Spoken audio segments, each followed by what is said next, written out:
ایک طرف ہم دیکھ رہے ہیں لانگ مارچ کا اعلان ہو چکا ہے، لیکن دوسری طرف پاکستان تحریک انصاف کے اندر بڑی ڈویژن نظر آ رہی ہے، اور ایسا لگ رہا ہے کہ جو پی ٹی آئی کا سوشل میڈیا ہے وہ بھی اس صورتحال میں کوئی سپورٹ نہیں کر رہا پی ٹی آئی لیڈرشپ کو. کیا واقعی ساری کی ساری لیڈرشپ کمپرومائز ہو چکی ہے اور ان کو سپورٹ نہیں کرنا چاہیے پارٹی کارکنان کو؟ اور آگے پھر اس لانگ مارچ کا فیوچر کیا ہوگا؟ یہ گورنمنٹ کے اندر جو دراڑوں کی بات ہو رہی ہے وہ کس حد تک درست ہے؟ کیا واقعی سیم پیج پھٹ چکے ہیں؟ یہ تمام چیزیں ہیں جن کے اوپر آج ہم گفتگو کریں گے. تو آئیے گفتگو کا آغاز کرتے ہیں. السلام علیکم صابر بھائی، کیسے ہیں آپ؟ خیریت سے ہیں؟ وعلیکم السلام، اللہ کا شکر، آپ سب خیریت سے ہیں؟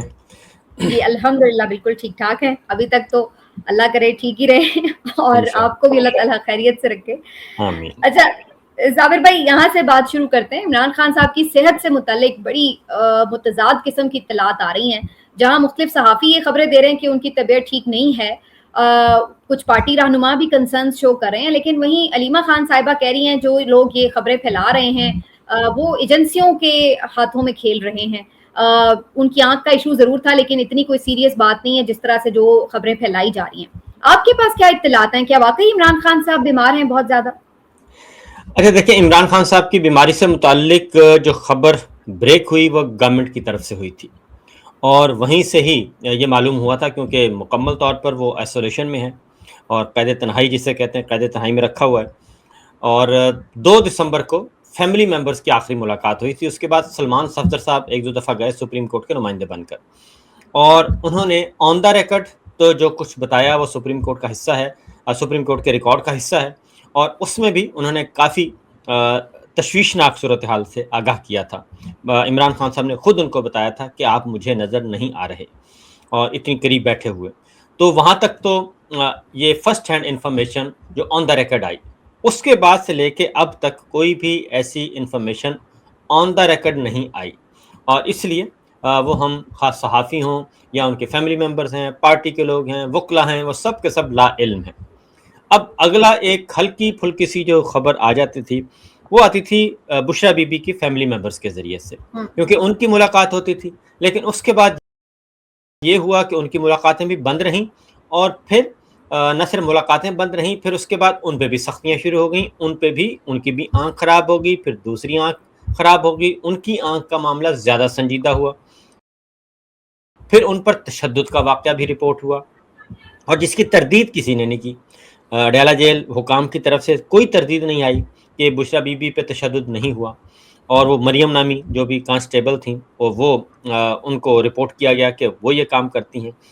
اب اس کے بعد پھر بشرا بی بی کی جو ملاقات بحال کروائی گئی وہ قرآن پاک پہ حلف لیا گیا کہ آپ عمران خان صاحب کے بارے میں کوئی خبر اپنے فیملی ممبرز کو نہیں بتائیں گی، اور فیملی ممبرز کو کہا گیا کہ آپ کی ملاقات اس شرط پہ ہوگی کہ آپ بھی اگر آپ کو بشرا بی بی بتائیں بھی تو آپ آگے نہیں بتائیں گی. اب یہ اتنے انہوں نے فلٹرز بھی لگا دیے اور باؤنڈریز بھی کھڑی کر دیں. تو اس کے بعد پھر اب کیا باقی بچتا ہے؟ اب ظاہر جرنلسٹ جو ہے اس کے پاس 1001 سورس ہوتے ہیں، اور اس کو بعض اوقات جرنلسٹ کو بعض اوقات یہ ضروری نہیں ہے کہ خبر ایوان صدر کی کوئی صدر کے پاس بیٹھا ہوا بہت بڑا افسر دے. وہ خبر ایک کانسٹیبل بھی دے سکتا ہے، باہر کھڑا اردلی بھی دے سکتا ہے، اور اکثر خبریں چائے سرو کرنے والا بھی دے سکتا ہے. چائے سرو کرنے والا وہی اردلی جو ہے وہ دے سکتا ہے. وہ ایک لمحے کے لیے جو جاتا ہے اور کپ میں چائے ڈالتا ہے، چینی ملاتا ہے اور صاحب کے آگے رکھتا ہے، وہ 3 سیکنڈ میں وہ بتا سکتا ہے. تو ہر جگہ موجود ہیں، اور ویل وشر بھی موجود ہیں عمران خان کے. تو عمران خان کے جو ویل وشر ہیں وہیں سے یہ خبر باہر آئی. ابھی تک آن دا ریکارڈ کسی نے بھی اس کی تردید نہیں کی. عظمیٰ بخاری صاحبہ کو میں سن رہا تھا، انہوں نے بھی ان کی تصدیق کر دی کہ بالکل درست ہے کہ 4-5 مہینے ہو گئے ہیں. مارچ میں عمران خان صاحب کے بیٹوں سے بات ہوئی تھی، اس کے بعد کوئی ملاقات نہیں ہوئی. تو باقی چیزیں انہوں نے جو کہنا تھا وہ کہہ دیں، لیکن اتنا کہہ دیا کہ وہ بالکل ٹھیک ہے. تو اب یہ تو ہو گیا یہاں تک. اور جب آپ کسی کو قید تنہائی میں اور انفارمیشنز کو روک دیتے ہیں، قید تنہائی میں رکھتے ہیں، پھر کیوس بھی پیدا ہوتا ہے، پھر خبر انفارمیشن بھی آتی ہیں، ڈس انفارمیشن بھی آتی ہیں. تو یہ معاملہ تو ہے یہاں تک. لیکن ایک بات طے شدہ ہے کہ عمران خان صاحب کی جو صحت ہے اس کے ساتھ بگاڑ تو ہوا ہے، کیونکہ ورنہ تو اصل پرابلم یہی ہے کہ ورنہ تو یہ میڈیکل رپورٹ سبمٹ کر دیتے. میڈیکل رپورٹس کیا ہوتی ہیں؟ جو ٹیسٹ ہوتے ہیں، میڈیکل ٹیسٹ ہوتے ہیں وہ سبمٹ کر لیتے، یا کسی پرائیویٹ ڈاکٹر کو اندر جانے کی اجازت دے دیتے، یا جو میڈیکل بورڈ تشکیل دیا جا رہا ہے اس میں کوئی ایک ڈاکٹر ان کی مرضی کا ڈال دیتے. وہ سارا ہڈن رکھا ہوا ہے، جس کی وجہ سے یہ سب کچھ ہو رہا ہے. اور اس میں جس حد تک بھی کوئی انفارمیشن آئے یا کوئی خبر آئے، وہ جہاں تک بھی آپ سوچ سکتے ہیں وہ سوچا جا سکتا ہے. تو لہٰذا اب عمران خان صاحب کی فیملی ممبرس کا مسئلہ جو ہے وہ ظاہر ان کی بھائی ہیں، بہنیں ہیں، اور بعض اوقات ہم بھی کامن سینس یوز کرتے ہیں. جب ہم بھی اگر کسی فیملی ممبرس کے بارے میں کوئی خدا نہ خواستہ ایسی خبر ملتی ہے تو ہم اس وقت تک یقین نہیں کرتے جب تک کہ ہم دیکھ نہ لیں. یہ بھی ہوتا ہے. وہ ظاہر ہے ان کی بہنیں ہیں، وہ کیسے یقین کر لیں کہ یہ جو خبر آ رہی ہے یہ درست ہے. بلکہ بعض اوقات آپ نے دیکھا ہے عام زندگی میں بھی خبر آتی ہے ہاسپٹل سے کہ جی فلاں عزیز آپ کے ان کے ساتھ یہ ہو گیا، تو آپ ہکا بکا رہ جاتے ہیں، نہیں ایسا نہیں ہو سکتا، اس کو خبر کو تصدیق کرتے ہیں. تو اس لیے یہ ساری چیزیں آ رہی ہیں. تو بہتر یہ ہوگا کہ جب تک ان کی ملاقات بحال نہیں ہوتی تو یہ خبریں آتی رہیں گی. صحیح. لیکن یہ ان کی اپریہنشنز ہیں علیمہ خان صاحبہ کے کہ یہ جو سٹوریز ہیں یہ جان بوجھ کے پھیلائی جا رہی ہیں تاکہ خدا نہ خواستہ اگر کل کلاں کو کوئی اس طرح کی یہ نقصان پہنچاتے ہیں عمران خان صاحب کو، تو ایک ٹیسٹر بھی ہے یہ کہ بھائی قوم کیسے ریئیکٹ کرے گی. تو پلس چیک کی جا رہی ہوتی ہے اس طرح کی باتیں کر کے. آپ کے خیال سے کیا واقعی عمران خان صاحب کو نقصان پہنچانے جیسا رسک، اور جب میں نقصان پہنچانے کی بات کر رہی ہوں تو آپ کو پتہ ہے کہ میں کس حد تک بات کر رہی ہوں، وہ کیا ایسا رسک لیا جا سکتا ہے؟ کیا واقعی ملک اس کا متحمل ہو سکتا ہے؟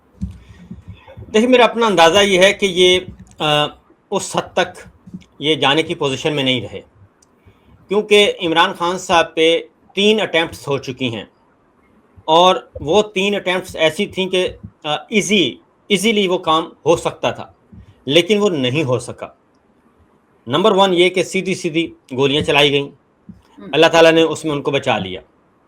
اس کے بعد ایک ریٹائرڈ جنرل نے پریس کانفرنس کی تھی، مرحوم مغفور نے، پریس کلب میں. انہوں نے کہا کہ اس کا مقصد یہ نہیں تھا کہ ان کو جان لینا، بس ڈرانا مقصد تھا.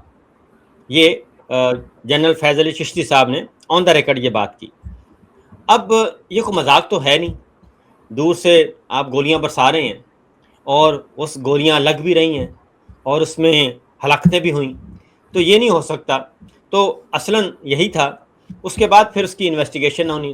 دوسری اٹیمپٹ جو تھی وہ تھی جوڈیشل کمپلیکس اسلام آباد، 18 مارچ کو میرا خیال جی. ہے. اگر وہ آپ پورا سین دیکھیں سمینہ، تو اس سین کو دیکھیں اور اسی طریقے سے محترمہ بے نظیر بھٹو والے سین پہ چلی جائیں، لیاقت باغ والے میں، تو اسی طرح کا ایک ماحول ادھر بھی تھا اور پراسرار قسم کی سرگرمیاں تھیں. اور اس دن اگر ایڈیشنل سیشن جج جو تھے ظفر اقبال صاحب، وہ بھی شاید وہ بھی خطرے کو بھانپ گئے تھے، اور بیرسٹر گوہر گئے اور انہوں نے کہا کہ جی پوزیشن میں نہیں، اس پوزیشن میں نہیں ہے کہ وہ اندر آ سکیں. انہوں نے گاڑی سے ہی حاضری لگوانے کی اجازت دے دی تھی، فائل دی اور انہوں نے کہا جی آپ حاضری لگوا لیں، کیونکہ وہ کورٹ کے دروازے تک پہنچ چکے ہیں. اور وہ بلٹ پروف گاڑی نہیں کھلی تھی. اور اس کے بعد سائن کروانے کے بعد جب وہ واپس گئے تو وہ فائل بھی چھن گئی بیرسٹر گوہر سے، وہ بھی چوری ہو گئی تھی. اور ان حالات میں ان کو وہاں سے نکالا گیا، اور پھر صدیق جان صاحب نے دکھایا تھا کہ ٹاپ پہ کس قسم کی اسی جوڈیشل کمپلیکس کی چھت پہ، ٹاپ فلور پہ وہاں پہ بھی پراسرار لوگ موجود تھے، اور عجیب و غریب قسم کا ماحول تھا. تو اس کے بعد مجھے وہ جج صاحب بھی نظر نہیں آئے. تو ایک وہ اٹیمپٹ تھی. تیسرا تھا بلوا جو زمان پارک میں ہوا تھا، اور وہ بہت جلاؤ گھراؤ اور گاڑیاں آ رہی ہیں جا رہی ہیں، وہ تھا. یہ 3 اٹیمپٹس ایسی تھیں جب یہ ہو سکتا تھا. اب چونکہ عمران خان صاحب ہیں کسٹڈی میں اور جوڈیشل کسٹڈی میں ہیں، ان کی تحویل میں ہیں، اور پھر یہ کہ وہ بتا بھی چکے ہیں، اور اسی لیے عمران خان صاحب بار بار انفارم کرتے ہیں، ان کی فیملی بار بار وارن کرتی ہے. کل سہیل افریدی صاحب نے بھی وہ ساری جملے ریپیٹ کر دیے کہ اگر کچھ ہوا تو کیا خطرہ ہوگا. یہ تو ہے ایک، یعنی کہ اس کو ہم یہ نہیں کہہ سکتے یہ نہیں ہو سکتا، لیکن یہ اس کو کرنے میں بہت مشکلات ہوں گی، کیونکہ جب ایک چیز پہلے سے کیونکہ پلس جو ہیں، اگر یہ پلس چیک کر رہے ہیں تو پھر دوسری طرف بھی پلس چیک کی جا رہی ہے، اور ان کی فیملی بھی الرٹ ہے اور عمران خان بھی الرٹ ہیں، اور وہ بھی کہتے ہیں کہ مجھے کچھ ہوا تو ذمہ دار پھر یہ صاحب ہوں گے بادشاہ سلامت. تو اس لیے وہ سارے معاملات بھی اپنی جگہ پہ موجود ہیں. اب آپ کو نہیں لگتا کہ ایسا کوئی اٹیمپٹ کی جائے گی؟ اب میرا اپنا خیال ہے کہ ایسی اٹیمپٹ نہیں کی جا سکتی، بہت مشکل ہے، کیونکہ ممکن نہیں ہے اور افورڈیبل نہیں ہے. اصل پرابلم یہ ہے کہ افورڈیبل نہیں ہے. ضیاء صاحب نے ایک کام کیا تھا، صرف ایک ڈکٹیٹر یہ کام کر چکے ہیں، وہ ہیں ذوالفقار علی بھٹو صاحب کے ساتھ ہوا. تو وہ بھی انہوں نے 2 سال کے اندر بلکہ 1.5 سال کے اندر وہ کر کے فارغ کر دیا تھا، اور اس میں اگر وہ لنگر آن کرتے تو شاید وہ بھی نہ کر پاتے. اور اس وقت سچویشن بھی ایسی تھی کہ بھٹو صاحب جو ہیں وہ بہت زیادہ، ایک تو اپوزیشن ساری کی ساری اپوزیشن ایک سائڈ پہ تھی، اور وہ ساری کی ساری مل چکی تھی اس وقت کے ڈکٹیٹر سے، اور پھر انٹرنیشنل کمیونٹی جو ہے وہ بھی دوسری سائڈ پہ تھی، اور یہ ماحول مختلف تھا ذرا. یہ ماحول تو یہاں پہ بھی ایسا ہی ہے. ابھی آپ دیکھ لیں، ساری جماعتیں ایک طرف ہیں اور انٹرنیشنل کمیونٹی کا حال تو آپ کے سامنے ہی ہے. سارے ادھر اس گورنمنٹ کے ساتھ، اس رجیم کے ساتھ بڑے کمفرٹیبل ہیں. تمام جو بڑے آزادیوں کے وہ کیا کہتے ہیں، حقوق، انسانی حقوق کے جو چیمپئن جتنے ممالک ہیں، وہ تو سارے اس رجیم کے ساتھ کھڑے ہیں. تو کیسے نہ یہ سمجھا جائے کہ ابھی حالات مختلف ہیں. اب ایک ڈیفرنس ہے، اور وہ ہے کہ انٹرنیشنل میڈیا جو ہے وہ رپورٹ کر رہا ہے، وہاں سے آوازیں اٹھتی ہیں، ہیومن رائٹس آرگنائزیشنز کرتی ہیں، اقوام متحدہ سے بھی آواز آ رہی ہے، وہ نیلسن منڈیلا رولز کی بات ہو جاتی ہے، تو کرکٹرز لکھ دیتے ہیں، 14 کیپٹنز نے لکھ دیا. اس میں عمران خان صاحب کو یہ سپورٹ حاصل ہے، نمبر 1. نمبر 2 یہ کہ یہ زمانہ ہے سوشل میڈیا کا، ڈیجیٹل میڈیا کا، اور یہاں پہ فوراً ماحول بن جاتا ہے، فوراً اویئرنیس آ جاتی ہے، ایک تحریک چل پڑتی ہے، ڈیجیٹل موومنٹ شروع ہو جاتی ہے، فزیکل موومنٹ نہ صحیح، سوشل موومنٹ شروع ہو جاتی ہے. اس سے تھوڑا سا گھبرا جاتے ہیں. تو میں اس لیے یہ کہتا ہوں کہ پھر یہ کہ پاپولیرٹی بہت زیادہ ہے، مسائل بہت زیادہ ہیں، اور بھٹو صاحب کو اتنا وہ کہنا چاہیے کہ لوگوں کو اویئرنیس کا موقع نہیں ملا تھا، کیونکہ اس وقت میڈیا نہیں تھا، صرف ایک پی ٹی وی ہوتا تھا، 2 اخبار ہوتے تھے، 2 اخبار بھی وہ بھی سینسرشپ آ جاتی تھی، بی بی سی سے ایک آدھ خبر آ جاتی تھی. تو اس وقت آپ کو یاد ہوگا کہ خبر بھی کیسے بریک کی تھی، وہ بھی یہ تھا، سائن رکھے ہوئے تھے کہ جی یہ سائن ہوگا تو اس کا مطلب ہے بھٹو صاحب کو یہ سزا ملی، یہ سائن ہوگا تو یہ سزا ملی. تو بہت زیادہ فرق ہے آج کے دور میں اور اس کے دور میں. ایک بات، دوسری بات ہے کہ ذوالفقار علی بھٹو صاحب قربانی دے چکے ہیں، یعنی کہ پولیٹیشنز کی طرف سے ایک قربانی آ چکی ہے، اور اب ایسا نہیں ہے کہ بار بار جو ہے وہ لٹکایا جائے گا، پھانسیاں دی جائیں گی، مارا جائے گا، یہ ممکن نہیں ہے. پھر یہ ہے کہ مورسی ماڈل کا ذکر ہوا کہ جو جنرل سیسی نے صدر مرسی کے ساتھ کیا وہ بھی ہو سکتا ہے. تو وہ اٹیمپٹ بھی، اگر ہم ایکسٹریم سٹیپ سوچیں تو وہ اٹیمپٹ بھی ہو چکی ہے. اور وہ کلاٹ جو ہے بنیادی طور پہ تو جو آنکھ کی بنائی گئی وہ ایک بلڈ کلاٹ تھا. وہ بلڈ کلاٹ کسی طرف بھی جا سکتا تھا، وہ اس نے آنکھ کو متاثر کر دیا، وہ برین کو متاثر بھی کر سکتا تھا، ہارٹ کو بھی متاثر کر سکتا تھا. تو اس میں کچھ لک لائنز بھی چل رہی ہیں، تو لائف لائنز وہ مل رہی ہیں مسلسل. تو اس لیے میرا اپنا خیال ہے کہ قدرت کا، شاید قدرت کچھ اور منصوبے رکھتی ہیں اس معاملے میں. ہاں بالکل، اللہ کی اپنی تدبیر ہے اور وہ سب سے بہترین ہوتی ہے. اب یہ تدبیر کچھ پی ٹی آئی والوں نے بھی شروع کی ہے، بہت زیادہ ایک پریشر کے بعد. پاکستان تحریک انصاف نے لانگ مارچ کی کال دی ہے، اور اس کال کے بعد جو حشر نشر ہو رہا ہے وہ بھی آپ کے سامنے ہے. آپ کو لگتا ہے کہ واقعی بہت تاخیر کی کال دی، اور واقعی اس کا مطلب یہ ہے کہ اگر لیٹ کال دی ہے تو اس کا مطلب یہ ہے کہ سہیل آفریدی اور جو موجودہ قیادت ہے وہ ٹوٹلی کمپرومائز ہیں، اس لیے ان کو فکر نہیں ہے اور اس لیے وہ اور لنگر آن کر رہے ہیں اس کو؟ میرا اپنا خیال ہے کہ ایسا نہیں ہے. اس کی ریزن ہے کہ صرف کال دینا یا